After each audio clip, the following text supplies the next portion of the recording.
തന്റെ ഖദീജാന്റെ മയ്യത്ത് കുളിപ്പിച്ച പെങ്ങള് കഫം പൊതിയ സമയമായപ്പോ പുതപ്പെടുത്തിട്ട് അല്ലാഹുവിന്റെ റസൂല് ചുംബിക്കുകയോ, പുതപ്പെടുത്ത് ചുംബിച്ചിട്ട് ആ പുതപ്പാണ് ഖദീജാന്റെ കഫൻ തുണിക്കകത്ത് വെച്ചത്. 6 മണ്ണിന്റെ അകത്തേക്ക് ജനാസ ഇറക്കി വെച്ചപ്പോ അല്ലാഹുവിന്റെ റസൂല് ഖബറിന്റെ അകത്തിറങ്ങി.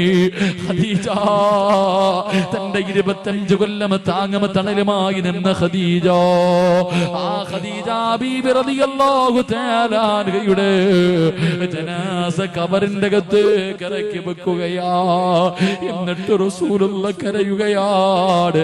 തന്റെ പ്രിയപ്പെട്ട ഭാര്യയുടെ ഖബറിന്റെ അകത്തിരുന്നിട്ട് ലോകത്തിന്റെ നേതാവെന്ന ഭർത്താവിന്റെ കണ്ണ് നിറഞ്ഞിട്ട് കണ്ണുനീരൊഴുകുകയാ.